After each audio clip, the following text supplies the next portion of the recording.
kepada siswa, pendidik, dan tenaga pendidikan maupun orang tua atau wali siswa.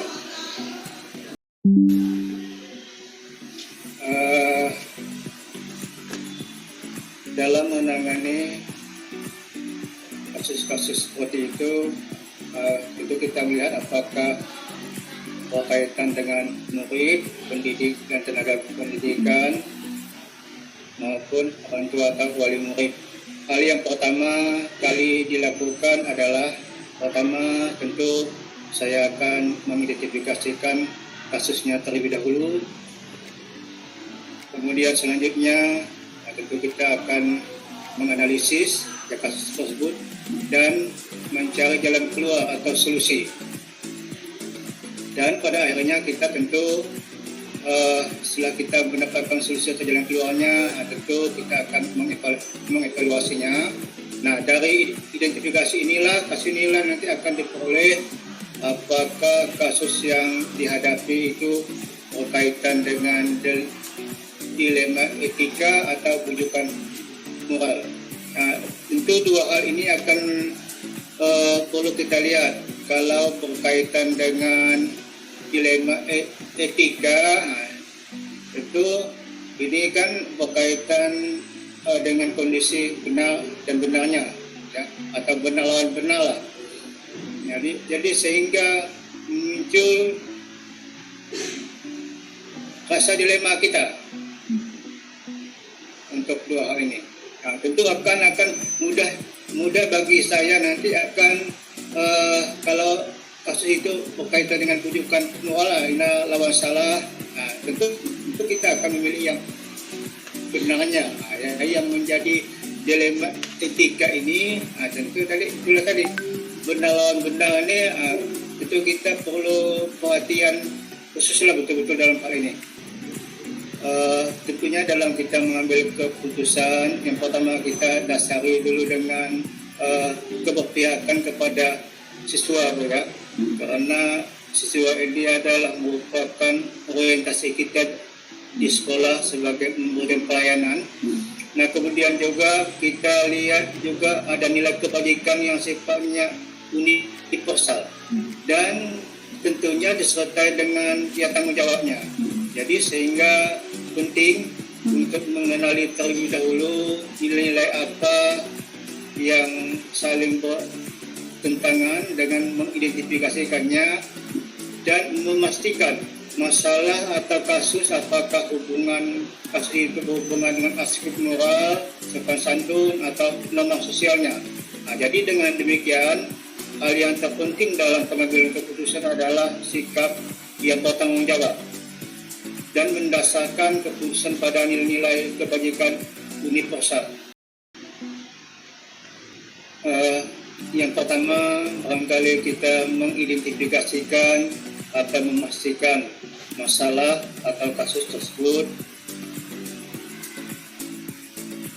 apakah berhubungan dengan aspek moral, sopan santun atau norma sosial. Nah, kemudian dalam masalah atau kasus tersebut apakah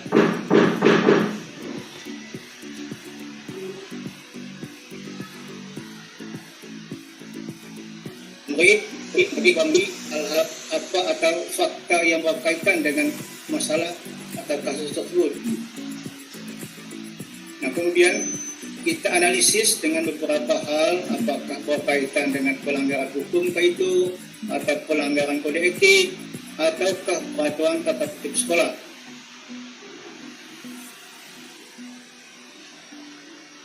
Lalu apakah tindakan yang dirasakan keputusan itu yang diambil kemudian dipublikasikan di media, serta apakah berhubungan dengan kepedulian sehingga kasus meletakkan diri kita pada posisi orang lain, artinya kita bisa merasakan posisi orang lain itu dengan kita. Kemudian dari hasil analisis tadi, saya akan dapat menentukan apakah masalah tersebut berkaitan dengan dilema etika atau rujukan moral. Nah, jika berkenaan dengan dilema etika, yang justru ini perlu pemikiran mendalam dan memberikan keputusan, baik dalam permasalahan yang berkaitan dengan paradigma individu, dengan kelompok, dengan keadilan, rasa kasihan, kebenaran dengan kesetiaan, dan apakah itu nanti jangka pendek ataukah jangka panjang. Yang paling efektif itu di dalam pengambilan keputusan berkaitan dengan kasus dilema etika, yaitu dengan memusyawarahkan masalah atau kasus tersebut, kemudian mendasarkan pada pengambilan keputusan terkait pada nilai-nilai kebajikan dan dampaknya bagaimana.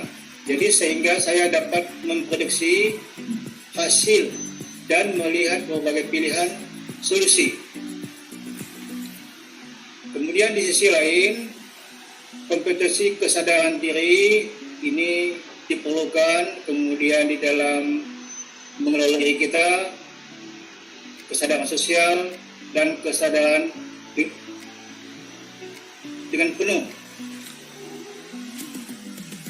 Juga saya tidak pengambilan keputusan yang berkaitan dengan dilema etika. Jadi tantangan yang saya hadapi dalam pengambilan keputusan berkenaan dengan kasus dilema etika, di mana kondisi atau posisi benar lawan benar ini, sehingga dalam pengambilan keputusannya harus dipikirkan betul-betul agar tidak merugikan salah satu pihak. Tergantung dengan kasus atau masalahnya.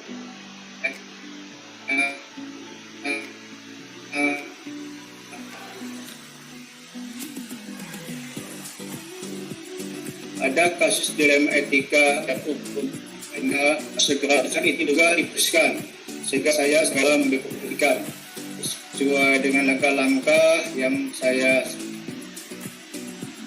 sampaikan sebelumnya.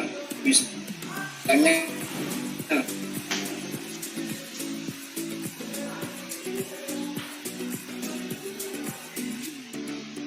ketika kenaikan MPTN di sekolah, nah ini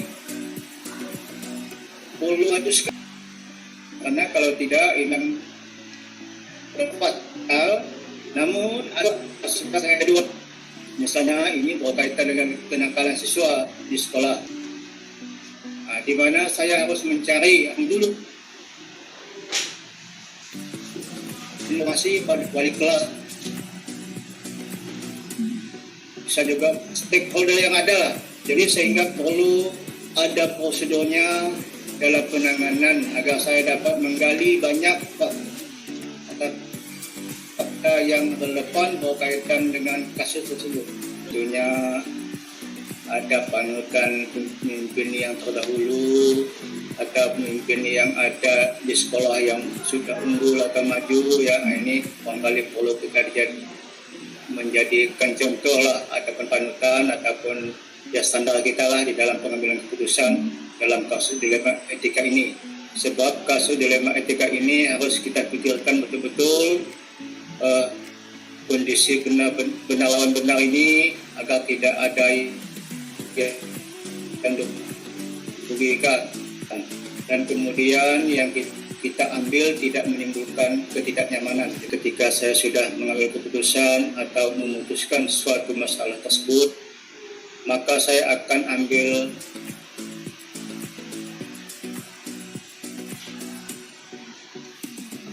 pelajarannya, yaitu untuk dijadikan bagi kasus ketika berikutnya. Jadi mungkin ataupun tidak serupa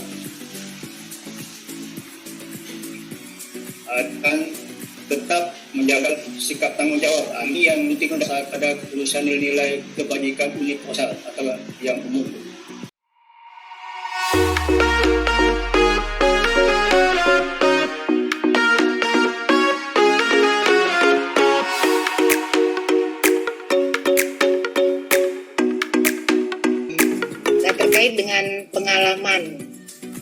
mengalami dilema etika? Tentu pernah, baik itu pada murid, pendidik dan tenaga kependidikan maupun orang tua dan wali murid. Sebab dilema etika ini berkaitan dengan kondisi benar, lawannya juga benar. Sehingga muncullah rasa dilema. Berbeda dengan rujukan moral yang sudah jelas kondisinya benar, tentu kita jelas memilih yang benar. Dalam mengambil keputusan yang terjadi, misalnya terjadi sesuatu dan A2, ya tentu didasari dengan berpihak pada murid atau keberpihakan pada murid, kemudian pada kebajikan universal, dan tentunya rasa bertanggung jawab, sikap bertanggung jawab itu tadi. Sehingga penting mengenali terlebih dahulu nilai-nilai apa saja yang saling bertentangan dengan mengidentifikasinya dan memastikan masalah atau kasus apakah berhubungan dengan aspek moral, kemudian sopan santun, atau norma sosial. Dengan demikian, hal yang terpenting dalam pengambilan keputusan adalah sikap yang bertanggung jawab dan mendasarkan keputusan pada nilai-nilai itu kebajikan universal itu tadi. Terkait dengan langkah atau prosedur yang kami ambil selama ini, prosedurnya mungkin agak karena itu perlu diambil keputusan yang benar-benar. Nah, yang pertama adalah dengan mengidentifikasi atau memastikan masalahnya dulu atau kasus tersebut apakah berhubungan dengan aspek moral, sosial, atau sosial. Setelah itu kita harus menentukan apa saja yang dalam masalah atau kasus tersebut. Apakah murid, pendidik, dan tenaga kependidikan, murid. Setelah itu baru kita menggali hal-hal atau fakta yang berkaitan dengan masalah atau kasus. Untuk kemudian kita analisis dengan beberapa hal, apakah berkaitan dengan pelanggaran hukum atau pelanggaran kode etik atau peraturan tata tertib sekolah. Apakah tindakan atau masalah tersebut berlawanan atau sejalan dengan nilai-nilai kebajikan yang diyakini. Apa yang dirasakan jika keputusan yang diambil kemudian dipublikasikan ke media, serta apakah berhubungan dengan kepedulian sehingga harus meletakkan diri kita pada posisi orang lain. Kemudian dari hasil analisis tadi, saya akan dapat menentukan apakah masalah tersebut berkaitan dengan dilema etika atau bujukan moral. Jika berkenaan dengan dilema etika ini yang justru perlu pemikiran mendalam dalam memberikan keputusan, baik permasalahan yang berkaitan dengan paradigma ini, keadilan dengan rasa kasihan, kemudian kebenaran dengan kesetiaan, dan jangka pendek dengan jangka panjang. Setelah itu, saya akan menetapkan prinsip dalam pengambilan keputusan agar tidak muncul ketidaknyamanan setelah masalah tersebut diputuskan, dengan berpikir berkenaan dengan prinsip berpikir hasil akhir, kemudian peraturan atau juga rasa peduli. Nah, di sisi lain, juga sih hal-hal yang muncul dalam benak saya berkaitan dengan penyelesaian kasus atau masalah dengan berpikir kreatif yang tidak terpikir di saat saya kebingungan cari solusi atau jalan keluar. Nah, pemikiran ini muncul jika saya mampu mengatasi emosi saya dengan kesadaran diri, pengenalan diri, kesadaran sosial, dan tentunya kesadaran penuh. Lalu setelah saya menganalisis beberapa hal tadi, barulah saya bisa membuat keputusan dengan rasa tanggung jawab dan berdasarkan keputusan pada nilai-nilai keputusan universal. Nah, dari keputusan tadi baru kita dapat tujuan dan acuan dalam pengambilan keputusan terkait dengan masalah-masalah yang mungkin hal yang serupa yang terjadi gitu. Nah, terkait dengan hal-hal yang efektif, kalau menurut saya yang efektif dalam pengambilan keputusan berkaitan dengan kasus dilema etika adalah dengan memusyawarahkan masalah tersebut atau dari kasus tersebut ya kita musyawarahkan dengan pihak-pihak yang terkait. Kemudian juga mendasarkan pengambilan keputusan kasus tersebut pada nilai-nilai kebajikan itu tadi, dan penting juga mengajukan pertanyaan bagi diri saya sendiri. Misalnya, ini kalau saya putuskan begini, dampaknya gimana ya? baik ke dampak ke anak, ke siswa, atau ke orang tua ini tadi. Sehingga saya dapat memprediksi hasil dan melihat berbagai pilihan solusi. Tapi di sisi lain juga kompetensi kesadaran diri, pengelolaan diri, kesadaran sosial, dan kesadaran penuh juga membantu saya agar efektif dalam pengambilan keputusan yang berkaitan dengan kasus dilema itu. Kalau berkaitan dengan tantangan dalam pengambilan keputusan itu pasti ada. Tantangan yang saya hadapi dalam mengambil keputusan berkenaan dengan kasus dilema itu ya, di mana kondisi atau posisi lawan benar, sehingga dalam pengambilan keputusannya itu harus benar-benar dipikirkan, harus banyak melibatkan beberapa hal, beberapa orang yang terkait, agar apa? Jadi dampaknya supaya tidak merugikan salah satu pihak atau banyak pihak. Intinya itu dari hasil pengambilan keputusan itu, semua yang terlibat itu tidak ada yang dirugikan gitu. Oke. Nah, berkaitan dengan jadwal dalam penyelesaian kasus dilema etika ini tergantung dengan kondisi atau masalahnya yang ada. Contoh gini, ada kasus dilema etika yang sifatnya urgen dan mendesak, sehingga harus segera dan saat itu juga diputuskan. Sehingga saya sebagai kepala sekolah harus segera nih ngambil keputusan sesuai dengan nilai-nilai kebajikan, sesuai dengan langkah-langkah yang saya sampaikan sebelumnya. Misalnya, ketika kenaikan kelas, gitu kan? Kemudian ketika kelulusan siswa kelas 12, kemudian hasil SNPTN murid di sekolah. Tapi ada juga kasus dilema etika yang dapat dijadwalkan.